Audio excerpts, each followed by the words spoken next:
라디오 김우성의 생생경제. 애청자 여러분 안녕하십니까. 김우성 PD입니다. 좀비, 원래는 서아프리카 부두교에서 유래된 존재입니다. 죽은 것도 산 것도 아닌 채 인간을 공격하는 모습으로 영화에 등장하죠. 최근 영화 부산행에서 한국판 좀비 영화의 성공을 확인하기도 했습니다. 오늘 경제영화관 시간엔 좀비 영화 부산행 속에 숨은 경제 이야기 박등률 기자와 함께 전해드립니다. 기업과 경제계에도 좀비는 있습니다. 이자를 못 갚는 한계 기업을 좀비 기업이라고도 하죠. 그런데 검찰의 비리 수사 칼날에도 멀쩡한, 정말 죽지 않는 좀비 같은 재벌들도 여전합니다. 롯데그룹 수사를 둘러싼 문제, 오늘 2부에서 서울대학교 박상인 교수와 함께 진단해 보겠습니다. 잠시 후에는 50년이나 묵은 으스스한 좀비는 아니고요. 낡은 자동차 세금 관련 제도 문제, 대림대 김필수 교수 연결해서 짚어보겠습니다. 영화 속 좀비는 무섭기는 해도 영화니까 즐길 수 있는데요. 현실 속 좀비는 답답한 상황과 불합리합니다. 어떻게 해결하면 좋을까요? 언제나 건강한 땀을 믿는 여러분들과 함께합니다. 2016년 9월 30일 금요일 김우성의 생생경제 지금 시작합니다.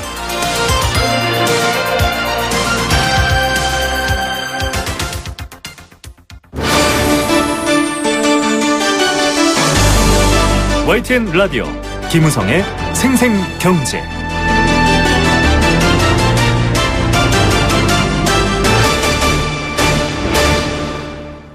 네, 오늘 첫 번째 생생 인터뷰는 자동차세 관련된 얘기입니다. 사람 수에 비견할 만큼 자동차도 많아졌습니다. 기술이 발전하면서 자동차도 사람도 변해가고 있습니다. 성능은 좋아지고 크기는 작아지기도 하죠. 그런데 자동차를 둘러싼 제도는 이 사람과 자동차의 발전을 못 따라가고 있는 것 같습니다. 같은 배기량의 자동차인데 국산 준중형과 수입 중형차의 자동차세가 같다. 여러분은 어떻게 생각하십니까? 결국은 제도도 또 기술과 사람을 따라가야지 않냐, 이런 생각하시는 분들이 많으실 텐데요. 최근 논란이 되고 있는 자동차세 관련 제도 전문가 연결해서 얘기 들어보겠습니다. 국내 자동차 뉴스 하면 이분 떠올리시죠? 대림대학교 자동차학과 김필수 교수 전화로 연결합니다. 교수님 안녕하십니까? 네, 안녕하세요. 네, 어제 그제 계속 뉴스가 되고 있습니다. 이 논란이 일고 있는 게 바로 자동차세인데요. 네. 뉴스 제목은 이렇게 나왔습니다. 아반떼와 벤츠가 세금이 같다. 상식적으로는 이렇게 말씀드리면 못 받아들이시거든요. 이게 네. 어떤 내용입니까? 그러니까 배기량이 똑같다는 뜻입니다. 네. 예를 들어서 예전만 하더라도 이 배기량이 적으면 차도 적었고요. 네. 또 배기량이 크면 고급차고 가격도 높았습니다. 옛날 고급차 하게 되면은 3000cc, 4000cc 아실 겁니다. 네. 근데 이때는 맞았다고 볼 수가 있죠. 예를 들어서 배기량의 자동차세 관련해서는 배기량이 이 부류로 몇 개 부류로 나눠져 있고 네. 각 부류마다 cc별 이 기준이 있습니다. 그러니까 1800cc면은 cc별 얼마에다가 곱하기 1800을 해주는 거죠. 네네. 그 방식이 이제 지난 50년 동안 사용됐던 방식입니다. 네. 그런데 최근에 달라진 것은 예를 들어서 고급 프리미엄 브랜드 차인데도 불구하고 배기량이 적은, 우리가 일명 전문용어로 엔진 다운사이징이라고 얘기를 합니다. 네. 예를 들어서 중형차인데 예전에 2000cc 이상급이 기본적으로 탑재했는데 요새는 1800cc 더 내려가서 1600cc도 있습니다. 네. 여기에는 직접 분사 방식이나 아니면 터보차저 같은 장치를 끼워서 출력이나 토크도 키우고 연비도 키우는 방식이거든요. 네네. 다시 말하면 차는 큰데 들어가는 엔진은 적은 차가 들어가는 거죠. 네. 그러다 보니까 차가 큰 경우에는 가격이 6천만 원, 7천만 원이고 똑같은 엔진이 들어가 있는 국산차는 한 2천만 원이거든요. 네. 2천만 원하고 6천만 원인데 자동차 세금은 똑같이 낸다. 불합리하게 다들 느끼거든요. 네. 따라서 이게 이 현 시대에 맞게끔 기술 발전이 된 만큼 걸맞는 이 자동차세 형평성, 보편 타당성에 대한 부분들이 얘기가 많이 제기되고 있고요. 또 국회에서도 이런 부분이 많이 제기되고 있거든요. 네. 그런 측면에서 이제는 시대에 걸맞게끔 자동차 세금도 바뀌어야 된다, 이런 얘기가 많이 오가고 있습니다. 예. 자동차도 시대에 따라 변하듯이 제도도 시대에 따라 변하는 것, 그게 오히려 더 상식에 맞는 얘기인 것 같은데요. 네. 교수님께서 지금 말씀해 주신 것처럼 50년, 1967년도에 도입된 자동차세의 기준입니다. 배기량에 따라서 가는 건데, 네. 정부는 지금 사실상 바꿀 의향이 없다, 이렇게 이제 지금 보도에는 밝혔거든요. 또 네. 차후 어떤 논의가 되고 있는지는 모르겠지만, 이렇게 나온다는 거, 앞서 교수님 말씀하셨던 것처럼 이 바뀐 상황에 대해서 국회도 관심을 갖고 있고 변화해야 되는데, 네. 일단은 실행 행정 부처에서는 변하지 않겠다, 이런 얘기를 하고 있는데 어떻게 보면 좋을까요? 좀 바뀌어야 된다고 보고 있습니다. 지금 2100만 대가 넘어가고 있습니다. 네. 1가구 2차량 시대로 본격 올라가고 있고 여기에 걸맞는 제도를 바꾸겠다고 정부에서도 예전부터 많이 발표를 했는데 따라가지 못하고 있는 건데 분야별로 사각지대가 많이 있는데 이 자동차세도 마찬가지라고 볼 수가 있거든요. 네네. 지금 최근에 작년에도 수입차가 15% 넘어가면서 이 접촉사고가 생기면은 국산차가 피해자인데도 불구하고 세금 관련된 보험료를 보험료. 많이 내야 되는 맞습니다. 또 부담을 많이 되는 것도 바뀌면서 요새 최근 들어서 수입차들도 보험료가 많이 올라가고 있지 않습니까? 네네. 이 균형을 맞추는 건데 자동차세도 마찬가지입니다. 결국은 배기량 기준 자체가 불합리한 부분이 많이 부각이 되기 때문에 얼마든지 외국 선진국에서 벤치마킹해서 한국형 모델로 정립할 수 있는 기회는 많이 있거든요. 예. 여러 선진국을 보게 되면은 복합적으로 자동차세를 부담시키는 이런 제도가 많이 이루어지고 있거든요. 예. 그래서 배기량 기준으로 하는 데는 점차 사라지고 있습니다. 예. 근데 배기량도 의미는 있지만은 네네. 말씀드린 대로 가격에 대한 부분들 충분히 고려를 해줘야 되고요. 네, 세금 또 부분이니까. 네, 그렇죠. 그렇죠. 그다음에 제일 중요한 게 환경적인 부분입니다. 네네. 예를 들어서 가격이 높고 엔진 배기량이 적다 하더라도 그만큼 그 환경적인 영향이 상당히 영향을 끼치는 부분도 많이 있거든요. 네. 뭐 이산화탄소라든지 요새 문제가 되고 있는 미세먼지는 질소 산화물이 문제인데 네. 이런 여러 가지 환경적인 요소도 자동차세에 포함을 시켜야 되고 네. 또 연비 같은 것도 포함을 시켜서 이런 여러 가지 부분들이 어우러져 있는 일명 하이브리드 모델 네. 자동차세를 매길 때 누구든지 들어도 납득할 수 있는 이런 제도적 부분 여기에 관련된 세금 부담도 이루어져야지만 균형 있는 정책이 된다 이렇게 볼 수가 있습니다. 예. 환경을 위해서 돈을 더 내고 부담하고 또 뭐 이렇게 친환경 차량을 뭐 하이브리드나 전기차를 사시는 분들은 또 가격은 비싸지만 혜택이 필요한 부분도 있을 테고 참 많은 부분들을 좀 현실에 맞게끔 조정을 해야 되는데 네. 이 수입차 비중이 많이 늘었거든요. 네. 지금 교수님 뭐 잠깐 이제 사례를 들어 주셨지만 수입차 비중이 늘고 비싼 차들도 늘었지만 또 환경에 도움을 주는 차들도 있고 사회적으로 타당한 차들도 있고 여러 가지 참 복잡해진 것 같습니다. 맞습니다. 좀 이 자동차 세금이라든지 관련 제도들 어떤 방식, 어떤 원칙을 좀 갖고 변해야 될까요? 일단 외국의 사례를 집중적으로 분석할 필요가 있습니다. 네. 결국 우리나라는 연비는 예를 들어서 미국 기준, 환경 기준은 유럽 기준을 따서 지금 복합적으로 만들어진 법규입니다. 우리나라 자동차 관련요. 네. 근데 그만큼 4대 중에 3대를 수출하고 국내가 테스트베드 입증이 돼서 외국 수출하는 게 주안점으로 많이 돼 있거든요. 네. 그런 측면에서 외국의 선진 사례 130년의 역사 동안에 이루어진 법규를 보게 되면 우리가 충분히 고개를 끄덕일 정도로 좋은 제도들이 많습니다. 네네. 이 외국의 선진 제도를 좀 여러 가지 버무려 가지고 우리 한국형에 가장 맞는 게 무엇인가를 좀 봐야 되거든요. 네. 중요한 것은 이 배기량도 중요하지만은 제일 중요한 게 역시 가격과 특히 환경에 대한 거. 네. 특히 연비에 대한 고연비와 친환경은 같이 움직이는 부분이 많이 있거든요. 네. 특히 앞으로는 이산화탄소 같은 지구 온난화 가스도 문제도 더 부각될 것이고 그럼요. 또 미세먼지를 일으키는 질소산화물 특히 디젤에 대한 이런 관심이 상당히 높아지고 있거든요. 네네. 이것도 균형을 좀 잡아서 세금을 부과한다면은 국민들의 고개를 끄덕일 수는 역시 정부를 신뢰할 수 있는 이런 부분이 되지 않을까 이렇게 보고 있는데 그런 불협화음에 대한 것들이 아직도 많이 존재한다는 것은 아직도 우리가 개선해야 될 부분이 분명히 많은데 그중에 자동차세도 분명히 포함이 된다고 볼 수가 있습니다. 예, 뭐 교수님께서 지적해 주신 부분들 외에도 사실은 무수히 많습니다. 이 중요한 거는 이 제도라든지 이런 것들을 뭐 지금이라도 좀 정리해서 필요한 것들을 새롭게 좀 고치고 적용하고 해야 될 부분인데 네. 뭐 말씀하셨던 미세먼지 논란 때도 그랬습니다. 디젤 이 경유 기름값을 올리겠다고 했다가 또 안 된다고 했다가 굉장히 복잡하게 혼선을 빚은 모습을 보여줬고요. 네. 전기차 관련해서도 지금 제도적 미비를 계속 지적하고 있거든요. 예. 좀 보면서 느낌이 드는 게 튜닝 시장도 마찬가지고요. 왜 우리나라는 이런 자동차 산업 관련해서도 제도를 이렇게 좀 난맥상으로 혼란스럽게 잘 못 세우고 있나 이런 이유가 궁금해집니다. 사실 지난 3, 40년 동안에 자동차 수준이 선진국 수준으로 올라간 가장 성공한 나라가 우리 대한민국입니다. 네. 그러다 보니까 짧은 역사 동안에 법적 기준을 만들다 보니까 특히 이제 산업이라든지 경제발전 쪽에 초점을 줬거든요. 네. 그러다 보니까 법적 부분이 미비돼 있고 외국 거를 갖다 썼는데 우리 한국형으로 완전히 안착이 안 된 부분이 많아서 네. 사각지대가 많다는 거죠. 지금 진행되고 있는 폭스바겐 디젤 게이트에 관련된 것도 소비자 배려도 안 돼 있고 사실 자동차 교환이나 환불 제도도 국내에서는 거의 불가능한 상황이거든요. 네, 맞습니다. 이런 여러 가지 부분들 특히 말씀하신 튜닝 같은 경우도 지금 창조경제 일환으로 4년째 정부에서 하고 있지만은 아직도 수면 위로 올라와서 특별히 움직임 자체가 없거든요. 네. 이런 것들도 사각지대가 뭔지 특히 국내에서는 일회성으로 예를 들어서 이 전체적인 산이나 숲을 보지 못하고 나무를 보는 경향이 많이 네. 있거든요. 그것만 지나면은 바로 또 잊어먹는 경향이 많이 있는데 전체를 보는 시각이 상당히 중요합니다. 그래서 특히 자동차 분야가 직접 일상생활에 필수 전환될 정도로 상당히 중요한 부분이니까 네. 여기에 걸맞게끔 또 산업 발전도 중요하지만 선진국으로 올라가면서 소비자를 배려하고 보호해주는 균형 있는 부분들, 이런 부분이 지금 필요한 시점이기 때문에 특히 산학연관, 컨트롤 타워의 역할, 이런 여러 가지 부분들이 다 모두 필요한 시점이라고 볼 수가 있습니다. 예. 나무가 아니라 숲을 볼 수 있는 지혜. 이게 뭐 요즘 컨트롤 타워 여러 분야에서 얘기하는 것과 똑같은 얘기가 자동차 관련 제도에서 들어가는 것 같습니다. 네. 높게 탑을 세우시고 숲을 보시면은 어느 부분은 좀 키우고 줄이고 조정하고 이런 것들이 필요할 텐데 지금 교수님 목소리가 정부 당국자들한테 좀 빨리 전해졌으면 좋겠습니다. 예, 잘 됐으면 하는 생각이 듭니다. 예. 네. 오늘 말씀 여기까지 듣겠습니다. 네, 고맙습니다. 네, 지금까지 김필수 자동차 연구소장 대림대학교 자동차학과 김필수 교수였습니다.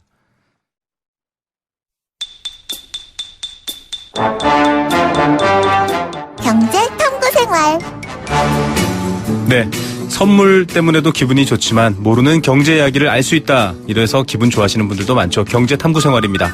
정답 보내주시면 알칼리 생수 A수 한 박스씩 선물로 드리고 있고요. 여행 스케치에 나무야 콘서트 티켓도 드리고 있습니다. 도심 속 꿈의 놀이터 일산 원마운트에서 워터파크 이용권 드리고 있고요. 선정릉을 품은 도심 속 특급 호텔 라마다 서울에서 숙박권 드리고 있습니다. 단문 50원, 장문 100원, 정보 이용료 부과되는 샵 0945번 문자로 보내실 수도 있고요. 스마트폰 애플리케이션 예스로도 함께 하실 수 있습니다. 오늘의 퀴즈입니다. 지난해 11월 금융위원회가 K뱅크와 카카오뱅크에 은행업 예비 인가를 내줬습니다. 그중 하나인 K뱅크가 오늘 금융위원회에 이것 본 인가 신청서를 제출했습니다. 이것은 업종을 일컫는 말입니다. K뱅크는 본 인가 이후 올해 중으로 영업 개시를 목표로 이것 설립을 진행 중인데요. 온라인 점포를 마련하지 않고 오프라인 점포를 마련하지 않고 온라인 네트워크를 통해서만 영업하는 은행, 이것을 무엇이라고 할까요? 가장 큰 이점은 온라인 네트워크를 통해 이루어지기 때문에 점포 운영비, 인건비 이런 것들이 절감되기도 합니다. 은행은 이런 절감된 비용으로 고객들에게 기존 은행보다 조금은 금리를 높게 예금 금리를 쳐주고 또 대출 금리는 조금 더 낮게 제공한다. 이런 혜택을 주겠다라고 하는데 실명 확인이나 보안 문제는 화상통신, 생체 인식 등으로 대체하기 때문에 또 여러 가지 서비스가 있다라고 합니다.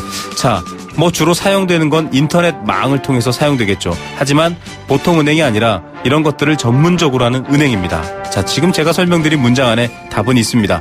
7글자입니다. 답 많이 보내주십시오.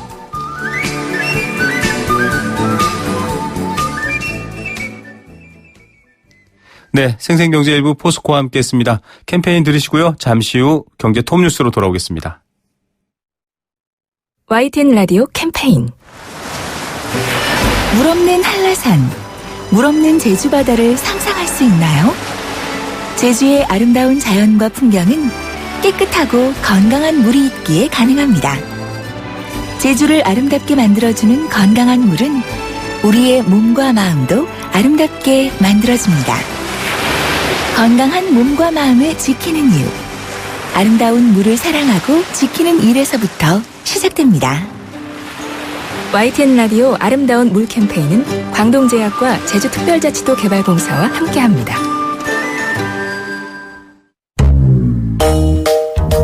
대한민국 사장님, 노란우산 공제는요? 있잖아요 안심이, 있잖아요 기쁨이, 있잖아요 내일이, 있잖아요 행복이, 있잖아요 사장님께, 있잖아요 노란우산. 든든한 희망이 있잖아요. 노란우산 공제가 소기업 소상공인의 희망이 되겠습니다. 서경석, 이금희도 함께 사장님을 지켜드리는 희망자산 노란우산 공제.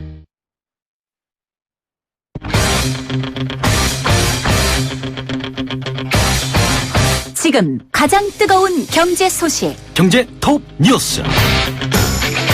네, 이 시각 주요 경제 뉴스들 전해드리겠습니다. 제조업 가동률이 떨어지고 있습니다. 수출도 떨어지고 여러 가지가 어려우니까 함께 떨어지는 문제일 텐데요. 잠시 후 관련 소식 전해드리겠습니다.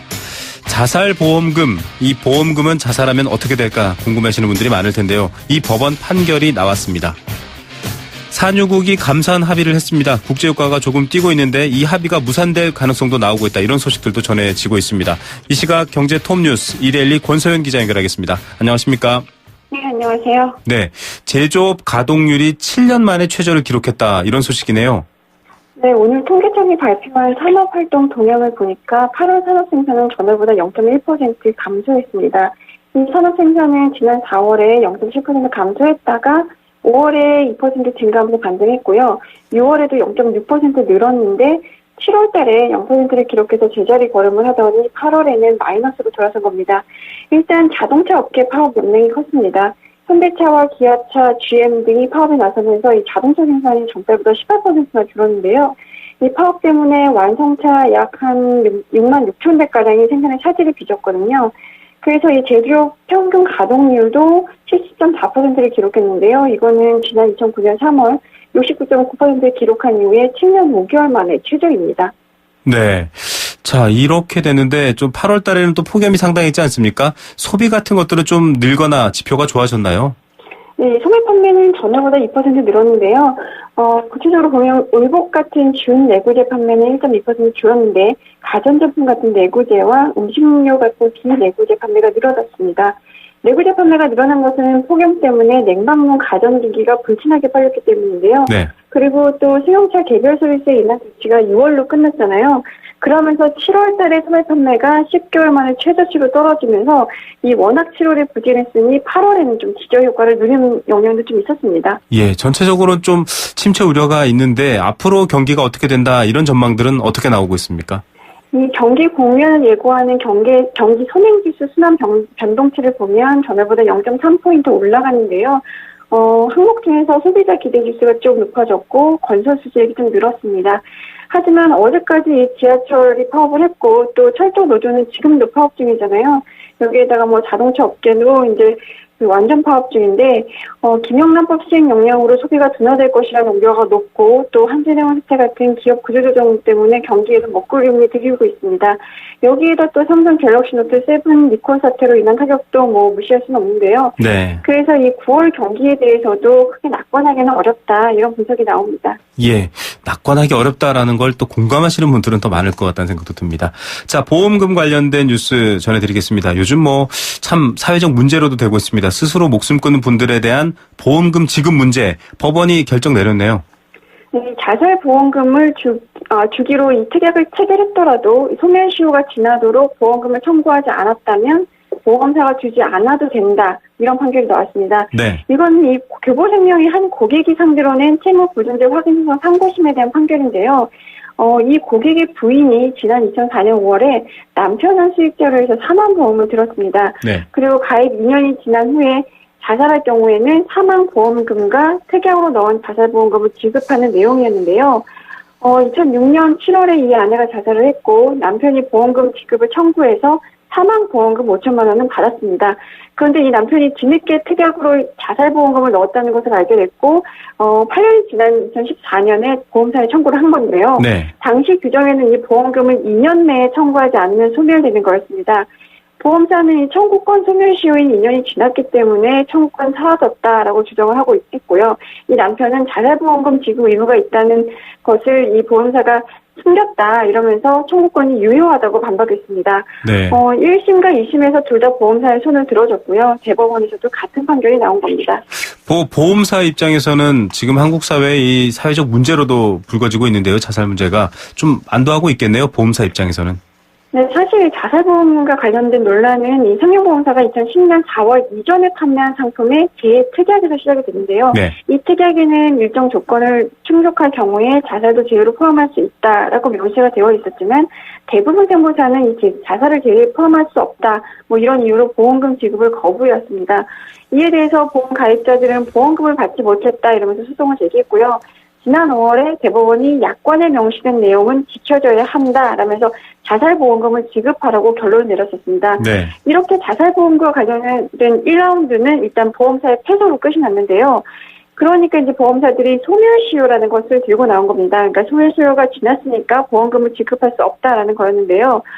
이렇게 소멸시효가 지났다는 이유로 지급되지 않은 자살보험금은 약 7천억 원 정도 추산이 되고 있습니다. 네. 그러니까 이번 2라운드에서는 보험사가 이기긴 했는데 지금 뭐 마냥 좋아할 수는 없는 상황입니다. 금감원이 애초 보험금 청구가 들어오면 사망보험금과 자살보험금을 동시에 지급해야 된다 이런 점을 강조했고요. 네. 또 이 소멸시효와 무관하게 자살보험금을 모두 지급하라 뭐 이렇게 결정을 했거든요. 그러니까 결국 이제 요약을 해보면 금감원은 줘라 이러고 얘기하고 있는데 대법원 안 줘도 된다 이러고 있으니까 보험사들은 상당히 난처해진 상황인 겁니다. 예. 보험업계에서는 뭐 당분간 좀 적정 방안에 대한 논의가 필요하다 뭐 이런 의견을 내놓고 있습니다. 예, 또 악의적인 악용은 뭐 막겠다. 정부가 대책도 내세우고 있는데요. 이 부분에 대해서는 좀 가입자 우선으로 생각해주면 좋겠다라는 생각도 있습니다. 자, 예상 밖으로 산유국 감산 합의가 이루어졌습니다. 국제유가도 지금 뭐 출렁이고 있는데 이 합의가 오히려 무산된다고요? 이건 또 어떤 뉴스입니까? 일단 지난 수요일에 이 석유 수급 기구죠. 오펙이 하루 3,350만 배럴 수준의 원유 생산량을 네. 3,250만 배럴에서 3,300만 배럴로 줄이자.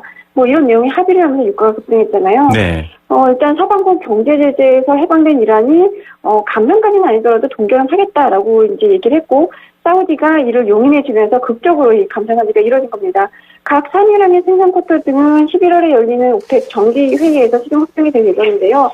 그런데 이 일각에서는 불발될 수도 있다 이런 의도가 나오고 있는 게 이라크 석유 장관이 오펙이 산출한 이라크 현재 석유 생산량이 실제보다 낮게 잡혀 있다 이러면서 불만을 제기한 상황이거든요. 네. 만약 이거를 기준으로 원유 생산량의 감축을 논의하게 되면 이라크는 아마도 좀 공정하지 못한 쿼터를 할당받을 수 있다라는 겁니다. 그래서 11월에 열리는 회의에서 만약에 쿼터량이 마음에 들지 않는다면 원유 감산에 동참하지 않겠다고 밝혔습니다. 이 국제유가는 지금 뭐 이틀 연속 급등한 피로감 때문인지 오늘 아시아 시장에서는 좀 하락세를 보이고 있는데요.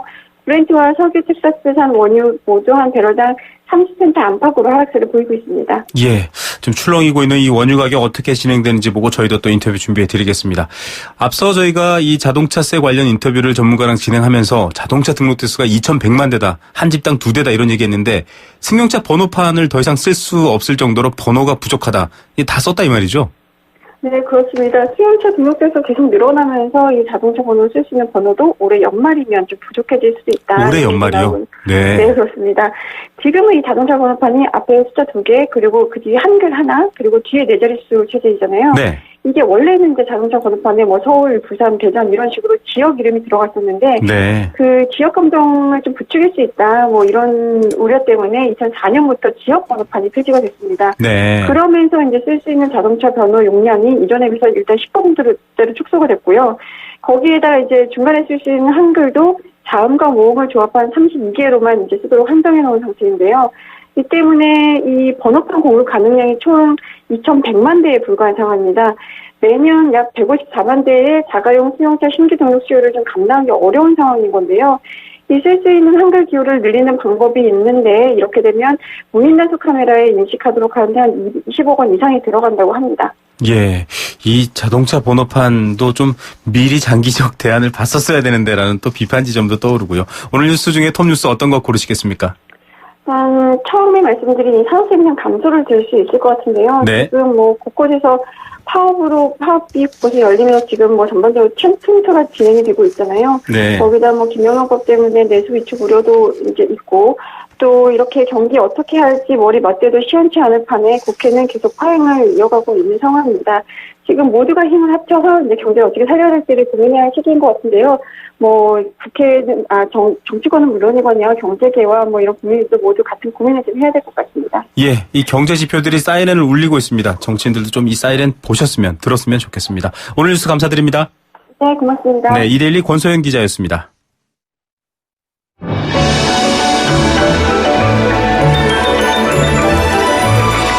오늘의 경제를 들여다보는 시원한 창. YTN 라디오 김호성의 생생경제 생생인터뷰. 네, 생생 인터뷰 두 번째 인터뷰입니다. 뭐 화려하게 시작된 수사다 이렇게 볼 정도로 관심을 많이 받았죠. 저희도 한번 인터뷰를 여러 번 준비해드렸었는데 롯데그룹 비리 수사 검찰이 아주 야심차게 시작을 했습니다. 하지만 신동빈 회장의 구속영장이 기각됐습니다. 검찰 수사 역시 흐지부지 될 것이다. 이런 전망도 나오고 있습니다. 수사 초기에 어떤 재벌그룹 압수수색보다 강도가 높았고 또 언론사들도 앞다퉈 생중계까지 했었습니다. 300억 원대 비자금을 찾는 등 성과를 내면서 조금 다르게 진행되는구나. 기업의 비리와 여러 가지 구태연을 잡아내겠다라는 기대도 있었지만 역시 이 핵심 인물인 신동빈 회장의 영장이 기각되면서 수사가 제대로 가고 있는가라는 의구심을 다시 갖게 됐습니다. 지난해 포스코라든지 KTNG 수사에도 역시 이렇게 용두삼이 된 바가 있었죠. 번번이 실패로 끝나는 대기업 수사, 어떤 문제들이 있고 또 어떤 방향을 보완해야 할까요? 서울대학교 행정대학원 박상인 교수와 얘기 나눠보겠습니다. 교수님 안녕하십니까? 네, 안녕하십니까? 네. 자, 법원의 신동민 회장 구속영장이 기각됐습니다. 사실상 롯데그룹 수사, 검찰이 일패한 거다. 이런 얘기가 나오고 있거든요. 총평 어떻게 네. 하시겠습니까?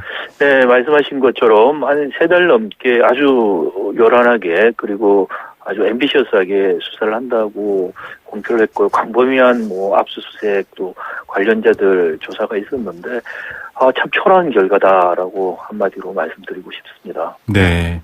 자, 이번 수사의 핵심이 비자금 규모도 상당했고요. 또 제2롯데월드 건축 허가라든지 지난 정부부터 이어지는 특혜와 어떤 비리들, 또 정관계의 어떤 불합리한 관계들 이거 좀 들여다보겠다라고 해서 국민들이 많이 기대를 했는데 이런 부분들 제대로 못 들여다본 건가요? 어떻게 된 거죠? 네, 결국은 이번에 신동민 회장 사실 그 구속 사유에서도 이런 비자금이라든지 또는 정관계 로비 문제들은 언급이 없었고요. 배임 횡령 부분만 이야기가 있었습니다. 그리고 네. 롯데 일가에 있는 다른 분들도 조세 포탈 혐의만 지금 주로 받고 있고요. 아마 검찰에서 신동민 회장을 구속하게 되면은 구속 상태에서 수사를 더 하려고 생각을 했을지는 모르겠습니다만은 지금 영장 청구된 내용 또 영장이 기각된 사실을 볼 때는 이런 비자금이라든지 인허가에 대한 로비 문제 이런 것들은 사실상 수사가 더 진척되기 어렵지 않을까 예상이 됩니다. 예. 이렇게 지금 좀 학습 효과라고 할까요? 좋은 표현은 아닙니다만 계속 이런 방식이 이어지다 보면 결국은 국민들도 해봐야 안 되는 것 이렇게 될까 봐 좀 걱정입니다. 검찰도 비리가 정책본부 임원들의 진술과 내부 문서 등 객관적으로 확인했음에도 총수는 책임지지 않는다는 잘못된 인식을 심어줘서 향후 대기업 비리 수사를 어렵게 할 우려가 있다. 이런 입장을 내비치기도 했거든요. 이거 계속 이렇게 되면 어떻게 될까요? 검찰이 이야기한 말은 맞습니다. 근데 그런 잘못된 인식을 심어주고 있는 것이 바로 검찰이라는 것이죠. 네. 사실은 검찰이 철저한 자기 성찰과 반성이 필요하다고 보고요. 검찰에서 이야기한 것처럼 진술 내부 문서 등 객관적으로 사실 확인을 했다면은 법원에서 이 영장을 발부를 거부할 이유는 없었을 거라고 생각합니다. 네. 그게 확실치 않았다는 데 문제가 있고요. 제가 이제 이야기를 들어보니까 롯데에서는 지시한 것들을 작년 초까지 신격호 회장이 지시한 것이고 네. 신동민 회장은 책임이 없다라고 지금 이야기를 한다는 것이죠. 근데 거기에 대한 명확한 입증이 되지고 않고 있는 건데 사실 자살한 이인원 부회장이 그 문제에 대해서 증언을 할 수 있는 사람이었다고 생각이 돼요. 근데 자살함으로 인해서 사실 증언할 수 있는 분이 없어졌고요. 한 가지 제가 또 지적하고 싶은 것은 롯데가 참 궁색한 변명을 하고 있다는 것이죠. 왜냐하면은 작년 여름부터 일어난 이른바 신동주, 신동빈 두 형제의 난에서 네. 신격호 회장의 판단 능력에 대해서 신동빈 회장 측이 계속 문제 제기를 했습니다. 네. 그런데 지금 검찰 수사가 일어나니까 봄까지는 말짱이 잘했고 형제의 난이 일어나는 여름부터 갑자기 문제가 있었다는 이야기밖에 안 되거든요. 네. 신격호 회장의 정신 건강 상태가요. 네네. 이건 아무리 들어도 참 궁색하기 그지없는 변명이죠. 네, 고령의 신격호 회장의 이 의사결정 능력에 대한 얘기를 지금 해주셨는데 이런 부분들에 대해서도 참 기업의 논리 자체도 지금 좀 불확실한 부분이 많습니다. 검찰도 사실은 이 수사의 칼날이 예리하지 못했고 결국 구속영장도 기각되고 이런 비판을 받고 있으니까 지금 하는 말이 형평성에서 억울하다 이런 입장을 밝히고 있거든요. 같은 사례 비슷한 비자금이나 횡령 배임에 대해서 법원이 다 구속영장 발부해서 검찰 수사에 힘을 실었는데 지금은 왜 그렇지 않느냐라는 좀 일종의 변명이겠죠. 이런 얘기를 하고 있는데 수긍이 가는 얘기일까요? 네, 제가 말씀드린 것처럼 아마 롯데 같은 경우에 사실 지금 세습 과정에 있어서 신격호 회장과 신동빈 회장이 실질적인 의사결정 책임을 누가 지느냐라는 아주 애매한 부분이 있습니다. 네. 그 부분에서 지금 검찰이 충분한 입증을 못했다는 생각이 들고요. 네, 그래서 배임 경액만 사실 보면은 상당하죠. 그것만 해도 한 1,700억 좀 되는데 예를 들어서 태광그룹 이호진 회장 같은 경우에 한 1,300억 그리고 오리온그룹 담철권 회장 한 300억 배임 횡령, 유용 이런 혐의로 다들 구속 기소됐었습니다. 액수만 따지면 사실 롯데 신동빈 회장의 혐의가 결코 가볍지 않고 이것은 구속 사유가 충분히 됩니다. 그럼에도 불구하고 검찰 입장에서 명확하게 신동빈 회장이 최종적인 책임이 있다는 것을 입증하지 못했다는 것이 문제가 되겠죠. 예. 사실상은 이 신격호 총괄회장과 공동 운영이 아니냐 이런 얘기들도 나오고 있긴 하지만 자, 이제 앞으로 검찰이 재청구를 또 구속영장 재청구를 하느냐에 대한 부분들도 관심을 있습니다. 이 구속해서 수사하는 게 굉장히 중요한 포인트일까요? 이 부분도 좀 많은 분들이 궁금해 하시는데요. 네, 사실 이게 우리 수사 기법에 좀 정근 내성이라고 볼 수도 있죠. 구속된 상태에서 해유도 하고 계속의 심적 압박도 주고 해서 자백을 받아내는 식의 수사를 하고 있는데 사실 불구속 수사가 원칙입니다. 근데 문제는 우리가 불구속 수사로 이렇게 기업 범죄들 수사할 때 사실상 혐의를 잡기가 어려워요. 그래서 수사 기법적인 차원에서도 미국처럼 플리 바게닝 같은 제도를 우리가 도입할 필요가 있고요. 네네. 그리고 특정경제가중처벌법의 형량도 사실 너무 지금 법정 형량은 낮습니다. 이 형량을 대폭 올릴 필요가 있습니다. 그래서 그 가입했던 그 사장이나 이런 실무진들도 상당히 처벌을 해야 되고요. 그분들의 플리 바게닝을 통해서 총수일가들이 실질적인 책임이 있고 명령을 내렸다는 것을 법정에서 선서하에서 증언을 하게 되면은 형량을 감해주는 그런 플리바게닝 같은 제도를 도입해야 될 때가 됐다. 그러지 않고서는 이게 꼬리 자르기식으로 끝나기 마련이다. 수사가 더 어려울 것이다 이런 생각이 듭니다. 네, 교수님 저 플리바게닝에 대해서 한번 또 저희 청취자들한테 풀어서 설명해 주시죠. 예, 미국에 이제 앨런이라는 회사가 사실 네, 아주 앨런 사태 한 6년 전이죠. 2000년에 이제 부도가 난 아주 큰 회사였습니다. 그리고 이제 부도가 났을 때 분식회계를 통해서 사실 그게 드러나면서 부도가 됐는데요. 그때 3명의 그 경영자들이 법정에 서게 됩니다. 이제 CFO 재무이사죠. 그 사람 같은 경우에는 우리말로 하면은 그 중간에 이렇게 가망형을 받아서 나올 수 있는 여지가 없이 10년 넘게 형을 받았는데 그것도 플리바게닝을 한 겁니다. 뭐냐면은 이 CFO가 법정에서 사장과 회장에 대해서 증언을 하겠다라는 조건으로 감형을 받은 것이죠. 네. 그러니까 법원은 그 CFO의 그 증언을 토대로 해서 사장과 회장을 기소할 수 있었고 더 높은 형량을 부과할 수 있었습니다. 그 당시 사장은 24년형을 받았고요. 네.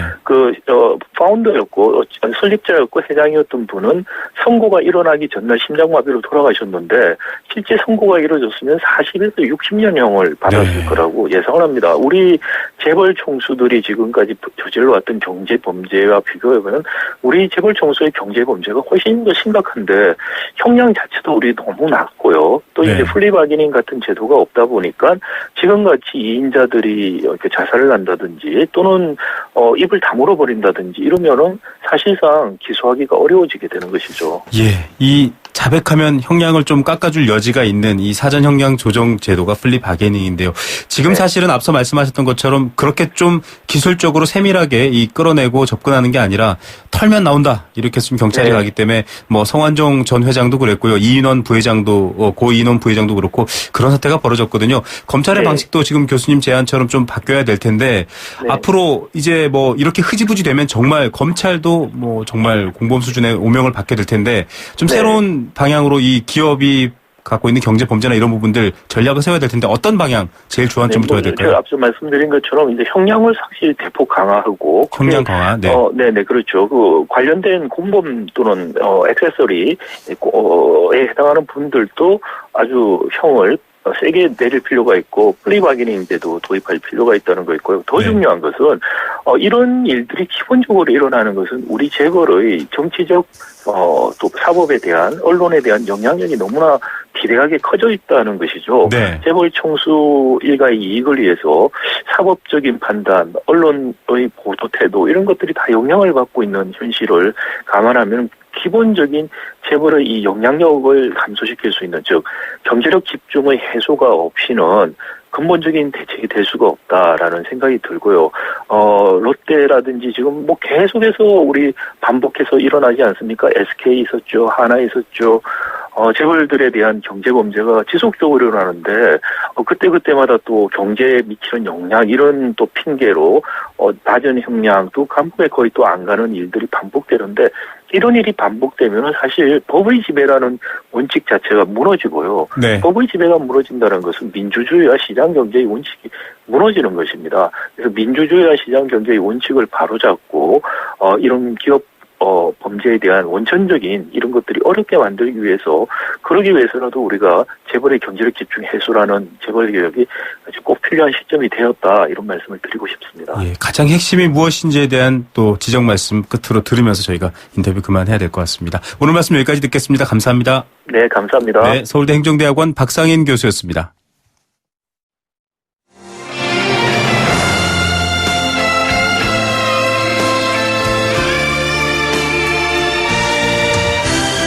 YTN 라디오 김우성의 생생경제 더불어 함께 살아가는 삶 그리고 더 나은 삶을 꿈꾸는 시간 오후에 만나는 싱싱한 라디오 경제 김우성의 생생경제가 대한민국 경제를 지키는 여러분과 지금 함께하고 있습니다.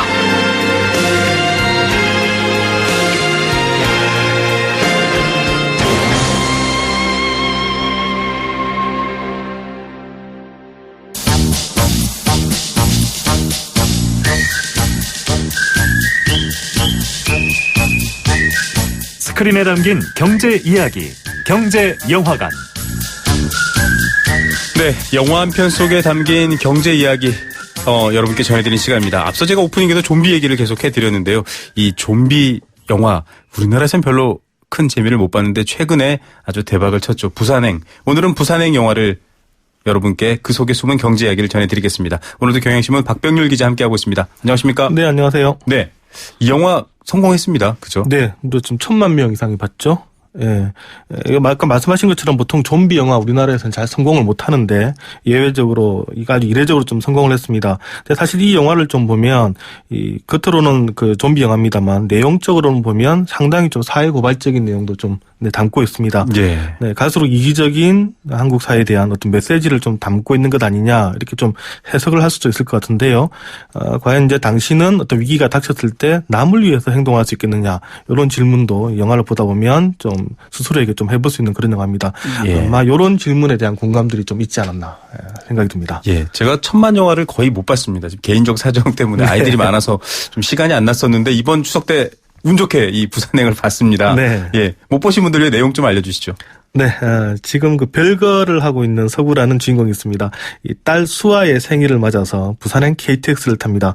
엄마가 보고 싶다. 이게 내 생일 선물이다. 이게 이제 그 딸 수아의 요구인데요. 그런데 이제 원인 모를 바이러스에 감염된 여자가 이 KTX에 올라탑니다. 알고 봤더니 이제 좀비가 돼 있는 여성입니다. 이 여성은 이제 승무원을 물어뜯고요. 또 이제 승무원은 또 승객들을 또 이렇게 물어뜯으면서 순식간에 좀비 바이러스가 KTX 안에서 퍼집니다. 이 KTX는 대전에 정찰하게 되는데 하지만 이미 바깥 세상에서도 좀비에게 점령이 당해서 대전에 정차할 수가 없습니다. 이제 남은 것은 부산이고요. 이제 KTX는 이제 대구를 향해서 출발을 하는데 서구는 그 딸 수아에게 반드시 내가 너를 지켜주겠다. 이렇게 약속을 합니다. 예, 뭐 흔한 이 핵심적인 스토리 아빠가 딸을 지켜주겠어 이게 들어가 있고요. 또 네. 좀비 영화 아시죠? 예, 한번 물리면 같이 좀비가 되는 네. 이 얘기인데 이 안에 어떤 경제 얘기입니까? 네, 이 영화를 보면 이제 부산으로 향하는 KTX인데요. 그래서 이제 부산행으로 붙였습니다. 이 도착지를 붙이다 보니까 제목이 그런데 네. 이걸 뭐 출발지로 생각을 하게 되면 사실 서울발이 되겠죠. 예, 서울발. 네, 서울에서 탈출해서 부산으로 향하는 그런 네. KTX인데요. 이 요즘 우리 경제뉴스에서 자주 볼 수 있는 용어랑 혹시 붙여본다면 어떻게 될까? 네. 부산행은 곧 서울 탈출이니까 혹시 설엑시트라고 부를 수 있지 않을까? 설엑시트. 예. 네.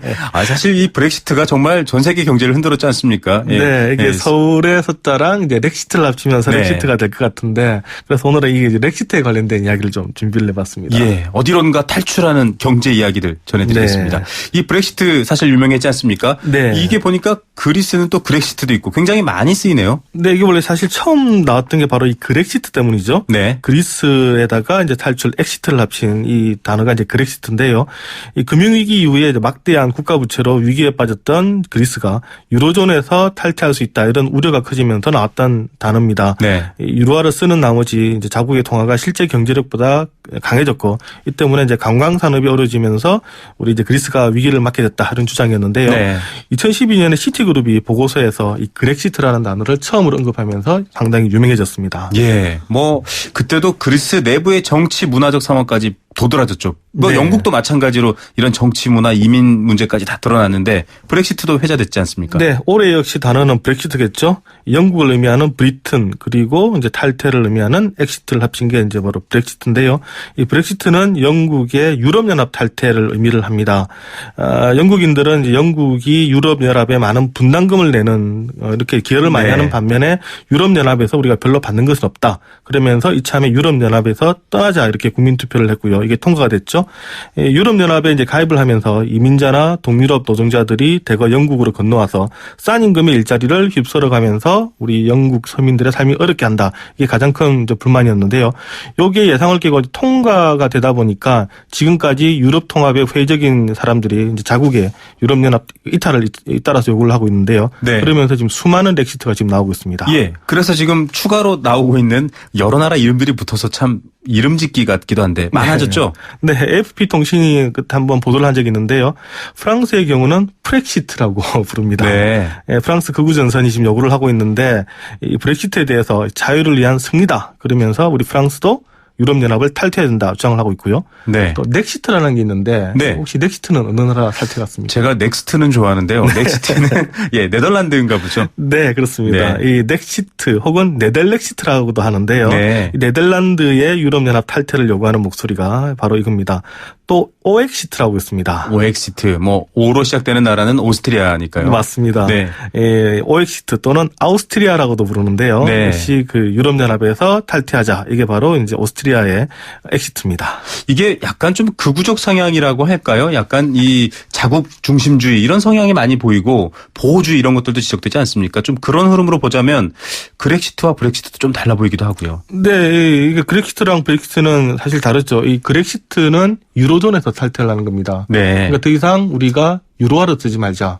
그리고 이제 우리 통화를 쓰도록 하자. 이게 바로 그렉시트고요. 네. 근데 브렉시트 외에 뭐 나머지 뭐 프렉시트, 아까 오엑시트, 넥시트는 유럽연합에서 탈퇴를 하자는 겁니다. 네. 그러니까 유럽연합이 그 허용했던 여러 가지 이제 노동과 상품 서비스, 자본의 자유로운 이동을 더 이상 하지 않겠다. 이런 의미니까, 같은 렉시트라는 의미는 붙었습니다만, 의미하는 바는 상당히 이제 다르다는 얘기입니다. 예.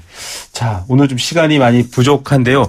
결국 좀 마지막 영화 얘기로 마무리를 해야 될 것 같습니다. 결국 서울 또 대전 이 좀비 지역을 탈출하는 이 설엑시트의 네. 기차, 이 경제 이야기처럼 어떻게 흘러갈지 좀 한마디 정리 말씀해 주시죠. 네, 뭐, 아마 영화 정말 보신 분들이 많을 테니까요. 네. 근데 결국 기차가 부산까지는 가지 못하죠. 네. 네, 중간에 이제 중단을 이제 하게 되는 것으로 영화를 끝을 맺는데, 사실 뭐 영화 보면, 특히 또 이 영화에서 그 여러 가지 그 얘기들이 참 많이 나오는데 한번 뭐 보시면, 예, 재밌을 것 같습니다. 예.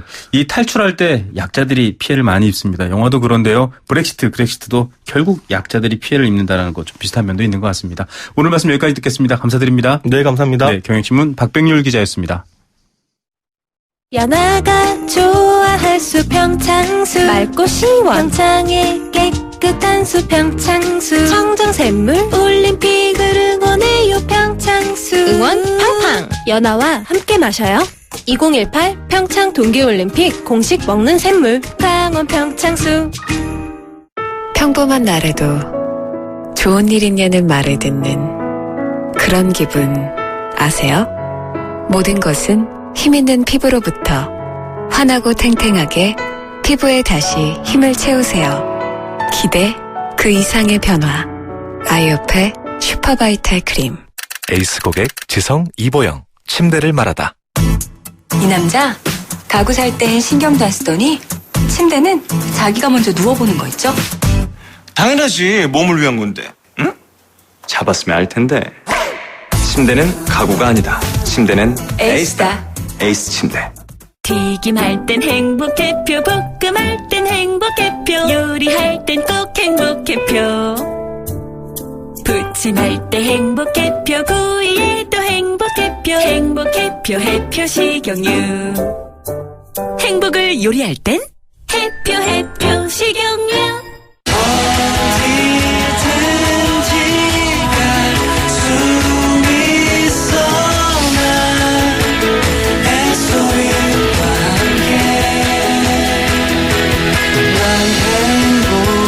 좋은 기름은 우리를 좋은 곳으로 데려다준다. S-오일. 운전자 여러분, 커피도 시끄러운 음악도 소용없이 졸릴 땐 잠시 차를 대고 쉬었다 출발하세요. 여러분의 인생길에 봄날은 와도 졸음은 오지 말아야 하잖아요. 삼성화재와 함께 매일을 봄처럼 사세요. 당신의 봄, 삼성화재. 고속도로에서도 잘 나가는 더 넥스트 스파크. 한가위 명절을 맞아 준비한 9월의 혜택. 지금 스파크 구매 시 100만 원 할인. 또는 36개월 무이자 할부. 스파크 한가위에도 잘 나가네. 현금 할인 60개월 4.9% 할부 이용 조건. 할부 원금 500만 원 이상. 9월 30일까지 홈페이지 참조. Chevrolet, find new roads. 네, 생생경제 포스코와 함께했습니다. 자, 경제뉴스 유익하고 가을처럼 시원하고 재미있습니다. 3081님 이런 칭찬은 처음이네요. 정말 감사드립니다. 생수는 5278님, 1072님께 드리겠습니다. 5278님 택시기사님이신데요. 안전운전 하시고요. 1072님 은행 조심히 다녀오십시오. 2573님께 라마다 호텔 숙박권 드리겠습니다. 기업이 아니라 국민을 위한 제도와 정치, 경영을 했으면 좋겠다라는 말씀 모두가 공감할 것 같습니다. 월요일 오후 3시 10분에 찾아오겠습니다. 김우성의 생생경제였습니다.